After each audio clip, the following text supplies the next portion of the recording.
Hello everyone, मैं आप सभी का बहुत बहुत स्वागत करता हूं अपने यूट्यूब चैनल पर, जहां मैं आज आप सभी को क्या बताऊंगा क्लास 10th के बायोलॉजी का श्वसन तंत्र। ठीक है, जिसमें हम लोग पहले क्या देखेंगे, श्वसन क्या होता है, तो रिस्पायरेशन। ठीक है ना, श्वसन क्या है, ऑक्सीजन की उपस्थिति में C6H12O6 मतलब ग्लूकोज का विखंडन और कार्बन डाइऑक्साइड, जल और ऊर्जा, ठीक है ना, ऊर्जा जो कि क्या होगा एटीपी के रूप में होता है, ठीक है, का निर्माण करना। ठीक है, क्या कहलाता है, श्वसन कहलाता है। ये किस प्रकार की क्रिया, अब चाहे मतलब ऐसे समझिए कैटाबॉलिक प्रोसेस है। कैटाबॉलिक मतलब किसी चीज, ये ऐसा प्रोसेस होता है जिसमें क्या होता है, कोई भी चीज टूटती है। जब कोई चीज टूटने की बात होती है तो कैटाबॉलिक प्रोसेस होती है, और जब किसी के जुड़ने की बात होती है तो उसको क्या कहते हैं, एनाबॉलिक प्रोसेस। क्या होता है वो, एनाबॉलिक प्रोसेस। ठीक है, ऑक्सीकरण, इसमें ऑक्सीजन की आवश्यकता होती है, ये ऑक्सीकरण प्रोसेस इसलिए कहते हैं। ठीक है, उसके बाद हमने यहाँ पे रिएक्शन बताया कि C6H12O6 6 कार्बन डाइऑक्साइड, सॉरी यहाँ पे गड़बड़ है, यहाँ पे 6O2 6 ऑक्सीजन के अणु क्या करते हैं, 6CO2 6H2O और क्या बनाते हैं, ऊर्जा एटीपी बनाते हैं। ठीक है ना, तो जो एटीपी होना, जैसे नोट में करेंसी होती है, नोट जो होता है, जैसे हम लोग 100 का नोट, 500 का नोट, 600 का नोट कहते हैं, तो एटीपी जो है ना वो क्या है, एनर्जी की करेंसी है। क्या है, एनर्जी की करेंसी किसे कह सकते हैं हम लोग, एटीपी को कह सकते हैं। ठीक है, अब क्या है कि श्वसन तंत्र किसे कहते हैं, तो श्वसन तंत्र श्वसन क्रिया में सहायक सामूहिक अंग। श्वसन की जो प्रक्रिया हो रही है, ठीक है ना, जैसे हम आहार नाल की बात कर रहे थे, तो आहार जिस रास्ते से गमन कर रहा था या क्या कर रहा था, मूव कर रहा था, उसे आहार नाल कह रहे थे। तो वैसे श्वसन मतलब वायु जो है या हवा जो है वो जिस मार्ग से गुजरता है, ठीक है ना, वो सभी मार्ग क्या कहलाते हैं, श्वसन तंत्र कहलाते हैं, श्वसन तंत्र के भाग कहलाते हैं, या श्वसन क्रिया जो है वो सम्मिलित करने वाले जो अंग हैं सामूहिक रूप से क्या कहलाते हैं, वो लोग श्वसन तंत्र कहलाते हैं। ठीक है, तो अभी देखते हैं अलग अलग जो जीव हैं, जैसे स्तनधारी हैं, तो वो अपना श्वसन प्रोसेस कैसे करते हैं। तो अब आप सोचेंगे कि स्तनधारी में जैसे जो अपने बच्चों को दूध पिलाते हैं, ऐसे सीधे समझिए। ठीक है, तो होता क्या है कि हम सांस कैसे लेते हैं, नाक से। ठीक है, तो आंख बंद कर देते हो, मुंह से भी तो सांस ले रहे हैं, मुंह से भी तो सांस लिया जा सकता है ना। तो अब बताइए, क्या हमने मुंह से या नाक से सांस लिया, ऐसा तो है नहीं, दो अंग तो होंगे नहीं सांस लेने के लिए एक साथ। तो हम लोगों को वायु अंदर ले जाने और बाहर धकेलने में कौन है, फेफड़े। कौन होता है, फेफड़ा है हमारा मुख्य श्वसन अंग। कीट में मुख्य श्वसन अंग क्या होता है, श्वास नली, जलीय जीव जो है वो क्लोम, गिल्स, ठीक है ना, और देहात में कहते हैं गलफड़। क्या कहते हैं, गलफड़ा द्वारा, गलफड़ द्वारा। ठीक है, मेंढक भी क्या करता है, मेंढक जो है उसका रिस्पायरेशन सिस्टम जो है वो 3 तरीके से रिस्पायरेशन करता है। जब वो क्या करता है, स्थल में, जब मेंढक क्या होता है, मैच्योर होता है, मतलब क्या कहते हैं, जवान होता है। ठीक है, ऐसे समझिए, जब जवान मेंढक क्या करता है, जब जमीन के ऊपर रहता है तो वो अपने फेफड़ों से ही सांस लेता है, लेकिन जैसे वही वो जमीन के अंदर चले जाता है तो वो कैसे श्वास लेता है, सांस कैसे लेता है, वो अपने स्किन द्वारा क्या करता है, रिस्पायरेशन करता है। लेकिन जब मेंढक क्या होता है छोटी अवस्था में, ठीक है ना, तो उसको कहते हैं टोइटेड पोल। छोटी अवस्था में जब मेंढक होता है तो वो किससे करता है, अपने क्लोम मतलब गिल्स द्वारा क्या करता है, रिस्पायरेशन करता है। ठीक है, तो सर आप इसका एक स्क्रीनशॉट ले लीजिए, आप सभी ने स्क्रीनशॉट ले लिया होगा। ठीक है, अब देखते हैं श्वसन तंत्र। पहला भाग है नासाद्वार। नासाद्वार जो है वो आप देख रहे होंगे कि आपके नाक पे यहाँ पे देख रहे हैं 2 छिद्र दिख रहे हैं, इसी को हम लोग क्या कहते हैं, नासा द्वार। क्या कहते हैं, नासा द्वार।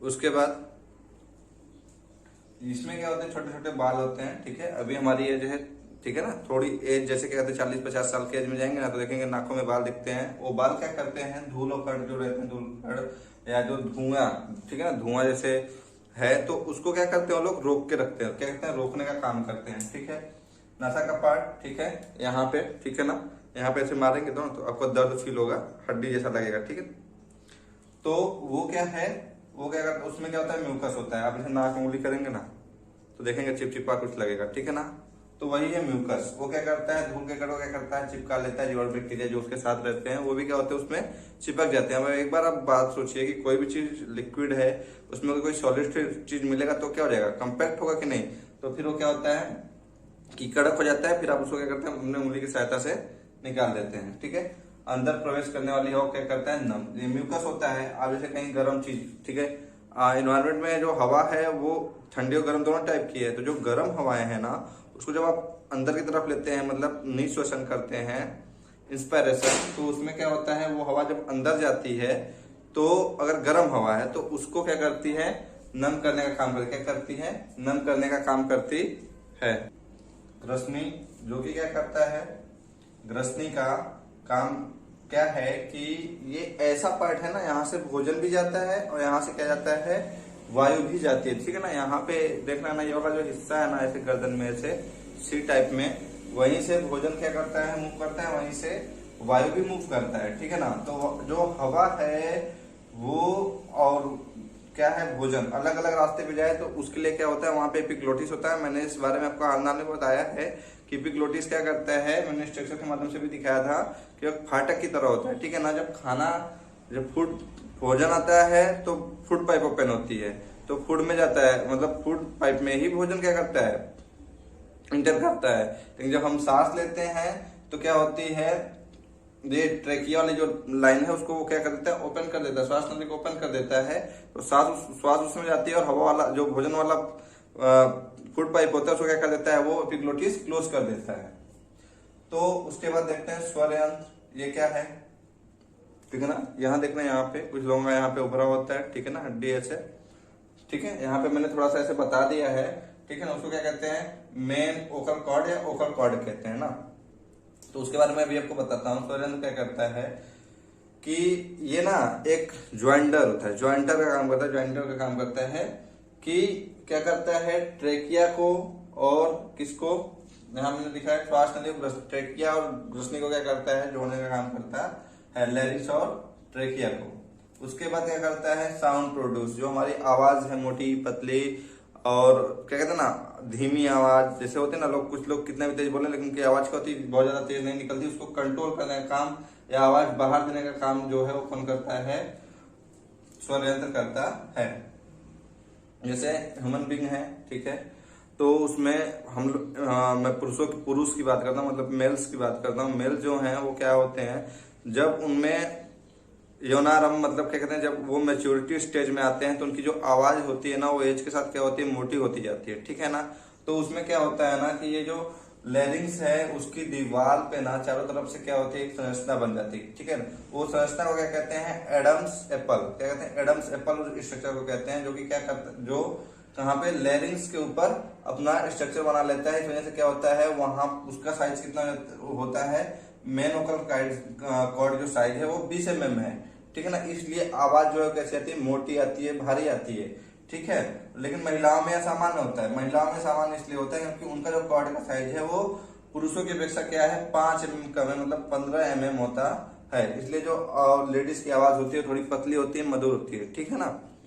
उसके बाद श्वास नली देखते हैं, तो फेफड़ों में वायु ले जाने का काम कौन करता है, जो हवा होती है उसको ले जाने का काम कौन करता है, श्वास नली करता है, ठीक है ना। इसमें सी शेप का, यहाँ पे मैंने हल्का बनाया हुआ है, सी शेप का कार्टिलेज जो है वो हड्डी तो है नहीं, लेकिन वो क्या है, एक उपास्थि है जो कि क्या करता है, यहाँ पे एक नली को न पिचकने दे न सिकुड़ने दे, नली कहीं पिचक ना जाए ना सिकुड़ जाए, इस वजह इसको रोकने के लिए क्या होता है, सी शेप का क्या होता है, उपास्थि होता है, ठीक है। अब आप एक बात कॉमन सी सोचिए कि हम हवा अंदर जा रही है, ठीक है ना, अंदर हवा जाए। अब यहाँ पे कार्टिलेज बोला कि आज तो हम काम ही नहीं करेंगे, कार्टिलेज क्या किया कि है ही नहीं, मान लो, तो क्या पिचक गया, अब अंदर तो हवा गई नहीं, रुक गई हवा, और उसके बाद कुछ समय बाद आप भी रुक जाएंगे, ठीक है। तो आगे देखते हैं ब्रोंकाई, ठीक है ना।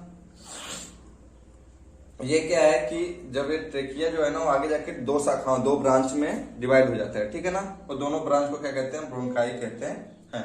ब्रोंकियोलेस क्या है कि जो ब्रोंकाई दो थे वो जाके और अधिक शाखाओं में डिवाइड हो जाते हैं, जिसको क्या कहते हैं, ब्रोंकियोलेस, क्या कहते हैं, ब्रोंकियोलेस, ठीक। उसके बाद ब्रोंकियोलेस में एक गुच्छेनुमा संरचना होती है, जो ब्रोंकियोलेस देख रहे हैं ना, उसमें क्या होती है कि गुच्छेनुमा, अंगूर जैसे होता है ना वैसे ही संरचना होती है, अंगूर जैसे। इसमें मैंने थोड़ा सा आपको समझाने के लिए इसे बना दिया है।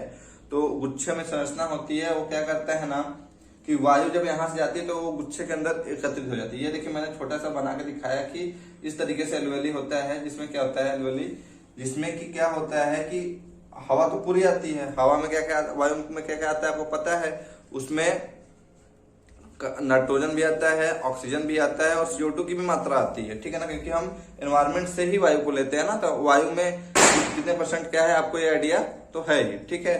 उसके बाद इसमें से क्या होता है, ये मैंने यहाँ पे लिखा हुआ है कि यहाँ रक्त कोशिकाएं जो होती हैं वो जाल, मतलब एक गुच्छों के ऊपर ना ये कोशिकाएं क्या करती हैं, जाल बिछा के रखती है, क्या करती हैं, जाल बिछा के रखती हैं, और यहाँ से ब्लड क्या करता है, मूव करता है। तो जो इसके साथ हीमोग्लोबिन होता है ना, वो क्या करता है, ऑक्सीजन को ले लेता है, एक्सेप्ट कर लेता है, ऑक्सीजन को लेके बॉडी में चले जाता है, और यहीं से क्या करता है, हीमोग्लोबिन जब ऑक्सीजन को लेता है तो ऑक्सी हीमोग्लोबिन हो जाता है, क्या हो जाता है, ऑक्सी हीमोग्लोबिन, और वो आगे जाके मूव करने के बाद जब आता है तो हीमोग्लोबिन ही या ब्लड के साथ क्या होता है, CO2 रिटर्न आता है, तो यही LOLE क्या करता है, CO2 को क्या करता है, बाहर की तरफ रिलीज कर देता है, ठीक है।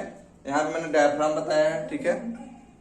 अगर कोई भी मनुष्य है उसका एक्सीडेंट होता है, ठीक है ना, तो उसका क्या होता है, डायफ्राम क्या हो, टूट जाता है, तो उस वजह से क्या होता है, उसकी डेथ अचानक से हो जाती है। और जैसे हमने सांस लिया, ठीक है ना, सांस लेते हैं तो हमारा जो वक्स मतलब जो छाती वाला हिस्सा, जो सीने वाला हिस्सा है, वो क्या होता है, उभर जाता है, और डायफ्राम वाला हिस्सा क्या होता है, पिचक जाता है। तो जो हवा है उसको अंदर तो हमने ले लिया, लेकिन बाहर ढकेलने की क्षमता फेफड़े में नहीं होती, तो वो क्षमता हमको कहाँ से मिलती है, डायफ्राम। डायफ्राम में क्या करता है, वायु को बाहर की तरफ ढकेलने का काम करता है। आप सब इसका स्क्रीनशॉट ले लीजिए, उम्मीद करता हूँ कि आप सबने फिर से स्क्रीनशॉट ले लिया होगा, ठीक है। श्वसन तंत्र में फेफड़ा देखते हैं।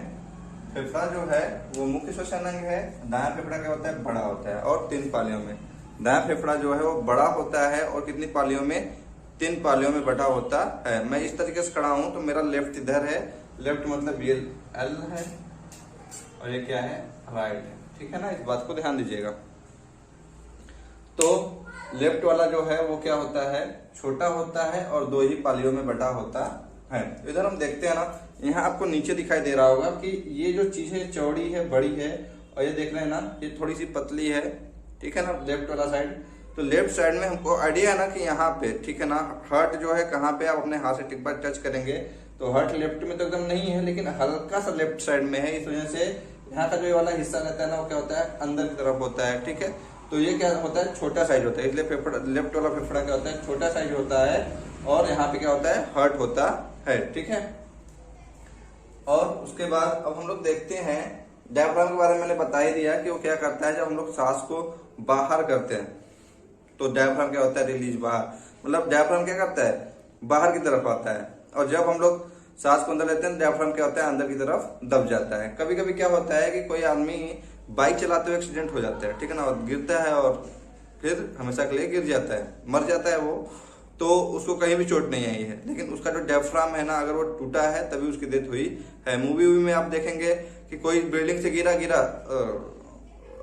मर गया, ठीक है ना, तो उसका क्या होता है ना कि डायफ्राम जब टूटता है तो इसी तरीके से डेथ होती है, ठीक है ना। बाहर से कोई इंजरी नहीं दिखेगी, लेकिन डायफ्राम टूटा है तो आदमी मर जाएगा, ठीक है।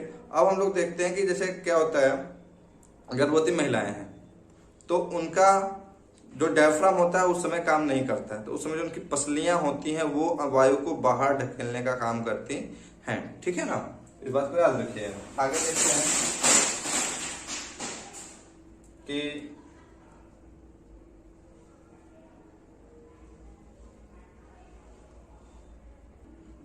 देखते हैं श्वसन प्रक्रिया।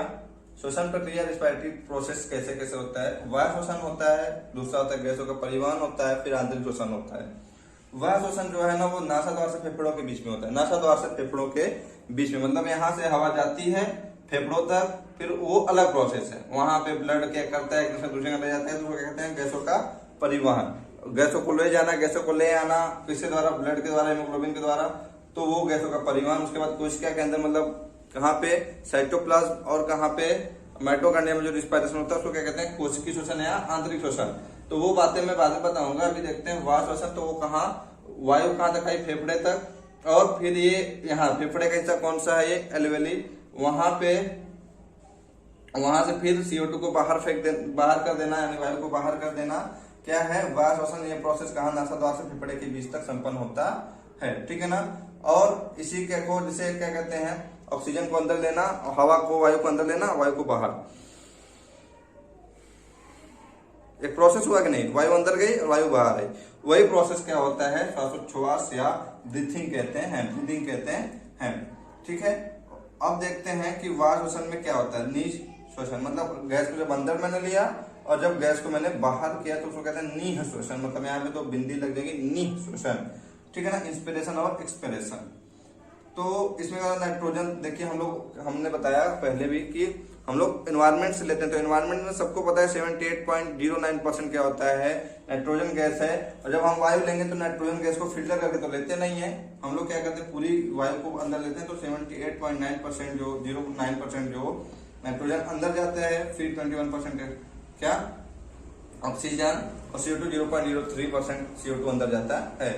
फिर जब बाहर निकालते हैं तो ये क्या होता है ना कि जो ग्लूकोज होता है, ठीक है ना, वो मैंने बताया ना ये अपचाई कैटाबॉलिक प्रोसेस है, ठीक है, तोड़ने का काम होता है। तो ग्लूकोज टूटता है तो वहां पे CO2 की मात्रा क्या करता है, इंक्रीज करता है। क्या करता है, CO2 की मात्रा इंक्रीज करता है। नाइट्रोजन की क्वांटिटी सेम होती है, ऑक्सीजन की क्वांटिटी सेम होती है, लेकिन यहाँ पे कार्बन डाइऑक्साइड 4% क्या होता है, रिलीज होता है, ठीक है ना। तो इसलिए आप नहीं कह सकते कि हम 100% ऑक्सीजन लेते हैं और 100% क्या करते हैं, CO2 रिलीज करते हैं, ठीक है ना।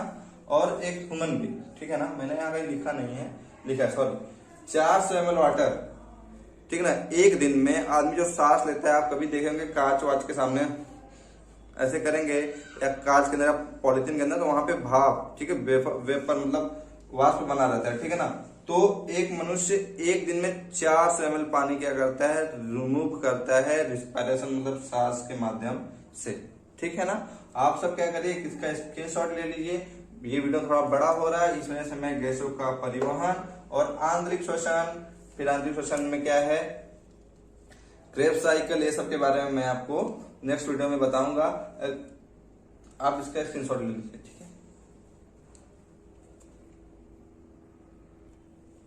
वीडियो आपको अगर अच्छा लगा हो तो आप इस वीडियो को लाइक करें, कमेंट करके जरूर बताएं कि वीडियो कैसा है रियल में, और अधिक से अधिक दोस्तों के पास शेयर करें, जिससे उनको इस टॉपिक के बारे में और आने वाली टॉपिक के बारे में अधिक से अधिक जानकारी हो सके, ठीक है ना। और चैनल को जरूर सब्सक्राइब करें, सब्सक्राइब करने के बाद बेल आइकन पे क्लिक करें, जिससे मैं नया वीडियो डालते ही आपके पास नोटिफिकेशन पहुंच जाए, ठीक है ना। तब तक के लिए आप सभी का बहुत बहुत धन्यवाद।